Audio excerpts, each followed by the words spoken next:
The war in Ukraine continues with full intensity. July 3rd, 2026. Open ground, no cover in sight. A mercenary from Africa, fighting on Russia's side, caught without gear, without a clear way out. Above him, an FPV drone closes in. No rush, no urgency. There's nowhere for him to go anyway. He keeps moving, changing direction, because it's the only thing left to try. The drone stays with him, patient, adjusting every turn. Eventually, there's no distance left to cover. Barely moving, exhausted, using his rifle just to stay upright.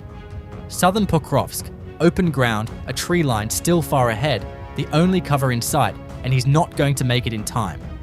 Ukraine's Magyar birds spot him, track every slow step, every pause to catch his breath. An FPV is sent in, closing the distance fast. Then something goes wrong. It catches fire mid-flight, flames trailing behind it. It doesn't matter. Still falling, still on course, it reaches him anyway. The payload goes off on contact. Burning or not, it was always heading where it was aimed. Close range, nowhere to hide. A Russian soldier scrambles, ducking, twisting away. The drone stays right on him, cutting off every angle he tries. Once, twice, he gets lucky, barely clearing the strike. No time to raise a weapon, no window to fight back. It's moving too fast, changing direction before he can react. The luck doesn't last. Eventually, it catches up to him. Open ground, nowhere to hide, nowhere to turn. A Russian soldier breaks into a sprint, no weapon in hand. Running is all he's got. Behind him, a drone from Ukraine's 93rd Brigade Radist matches every move. He cuts left, it adjusts. He cuts right, same result. No cover, no low ground to drop into, just open field in every direction. The gap keeps closing anyway. Eventually, there's nowhere left to turn. The chase ends the only way it was going to. A river, two soldiers, rowing hard for the other side. Southern Donetsk. Quiet water, nothing chasing them, or so it seems. Above, reconnaissance drones keep watching, tracking every stroke, every meter, closer to shore. Minutes pass this way, the crossing slow and steady. They don't know what's waiting on the bank. The moment they land, Ukraine's 34th Marine Brigade sends the first strike, then a second, right behind it. The crossing ends there, short of wherever they were headed, the river behind them, the only thing that made it across clean. A wrecked vehicle, half buried in the field, looks like decent cover.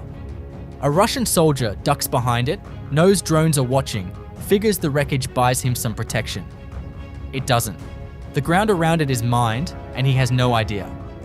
A single munition drops right into the middle of it. The mines go off in a chain. What follows isn't one explosion, it's dozens, all at once. On the ground, drone closing in. Panic takes over. He kicks at it instead of reaching for his weapon. It doesn't work. It never was going to. A Ukrainian FPV drone searching around a destroyed building. A Russian soldier hiding behind a wall, spotted anyway. Ruins have become one of the most common hiding spots on this front. There's still not enough. On the ground, waiting, nothing moves. Russian soldiers walk right past, not noticing. The drone operator holds off, lets them get close. Then it detonates. Ukraine's 93rd Mechanized Brigade setting ambushes along Russian movement routes in the Kostiantynivka direction, tracking which paths enemy forces use, then waiting. What stands out across the footage is how predictable Russian forces remain. The same routes, the same timing, the same tactical approach, despite facing the same outcome every time. The ambush keeps working because the mistakes keep repeating. Well behind the border, tucked away, out of sight, or so it seemed. A Mistas, 152mm, capable of reaching targets more than 20 kilometers out. One of the heavier pieces on the board. Ukraine's 119th Brigade tracks it down anyway. Distance didn't save it. A few strikes in, and one more long-range gun goes quiet, for good. Two tanks wrapped in makeshift armor, branches, netting, sheet metal, anything they could scrap together. Turtle tanks, some call them, built to shrug off a drone strike.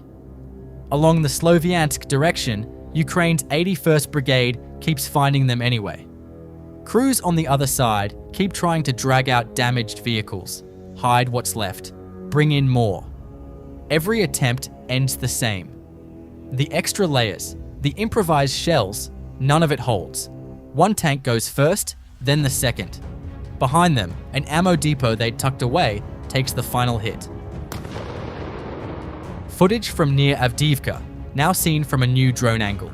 2 Russian armored personnel carriers caught simultaneously by TM-62 anti-tank mines. 2 vehicles, 2 explosions within seconds of each other. TM-62S are pressure activated, no remote trigger needed. Both vehicles hit the same minefield with almost no gap between them. Neither crew had any warning. Low over the horizon, fast and quiet, a KH-101, one of the bigger threats in the sky. Then the frame changes. Tracking, lock, impact. Skynex, German-built, doing what it was designed for. Radar-guided, firing 35mm rounds 1,000 times a minute. The 223rd Anti-Aircraft Missile Regiment operates this one, the 4th of its kind now in the field. What used to be a claim is now something you can actually watch happen. Lyman direction. Night offers no cover from Ukraine's FATUM unit, their bombing drones equipped with thermal imaging, seeing through darkness as clearly as daylight. Russian soldiers hidden in positions and shelters, visible as heat signatures from above. No FPV drone closing in from the front this time.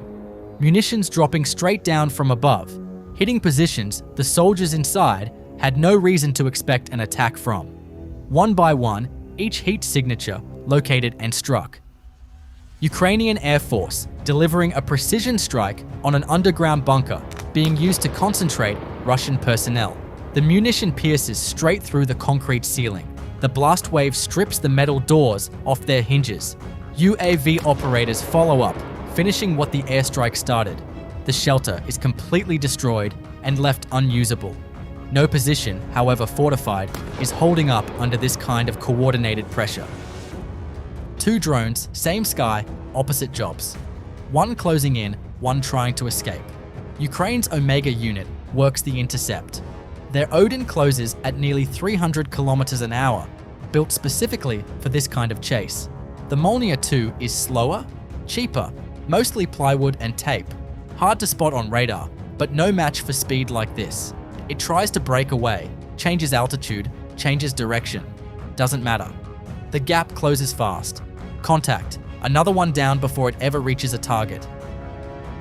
6 launch tubes, welded together, mounted on a frame. A makeshift rocket system, built from whatever was on hand. Ukraine's Perun operators, 42nd Brigade, spotted in the Novopavlivka direction, tucked into position. Likely repurposed from a BM-21 Grad, improvised but still capable of doing damage. Not for long. A single strike finds it before it ever fires a full salvo. The position goes up and the launchers with it. Locked doors, closed garages, that's all the cover they thought they needed. Russian soldiers had tucked their motorbikes inside homes across the sector, figuring nobody would look twice. Someone did. The drone doesn't stop at a doorway. Straight through, into rooms built for anything but this. Every place they pick to hide in turns into the one place it finds them. Locked doesn't mean safe. Not anymore. The night of July 3rd. 48 targets hit across occupied territory in a single operation. Ukraine's Unmanned Systems Forces tearing through Crimea's power grid. 10 electrical substations taken out overnight, including the Western Crimea 330 kilovolt substation, one of the peninsula's primary high-voltage nodes. A gas compressor station also hit. A Tor-M 2 air defense system in Zaporizhzhia destroyed. Multiple substations erupted in flames across the peninsula, with fires visible by satellite thermal imaging as early as 2 a.m. This isn't a random strike campaign. Since April, Ukrainian mid-range drones have pushed military cargo traffic on Crimea's main supply highway down by 71%. The peninsula has declared a state of emergency. Fuel stations no longer sell to the public. Rolling blackouts, food shortages, civilian governors urging residents to save phone batteries for emergencies. Crimea is being isolated. One substation, one supply route, one night at a time. One position, then another, then a third. The Apache crews don't stop at just one target. Dugouts, shelters, anywhere Russian forces tried to dig in. From above, drones drop their payload straight down, one after another. Soldiers inside, thinking the cover would hold.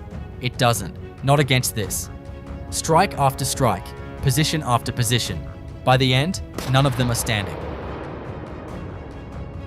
What you just watched is happening every single day. Soldiers ambushed on predictable routes, armor covered in improvised anti-drone shells that still don't hold up. Crimea losing another 10 substations in a single night. As of today, July 3rd, Russia's total combat losses have reached approximately 1,408,400 personnel, 1,250 in the last 24 hours alone. Russian forces continued pressure near Kostiantynivka and Pokrovsk, but made no confirmed territorial gains. Meanwhile, Crimea is in a declared state of emergency. Power cuts, fuel suspended, rolling blackouts. Ukraine keeps dismantling the infrastructure, keeping Russia's war running, one night at a time. Drop a comment. Russia just lost another 10 substations overnight. Is Ukraine winning the war of infrastructure?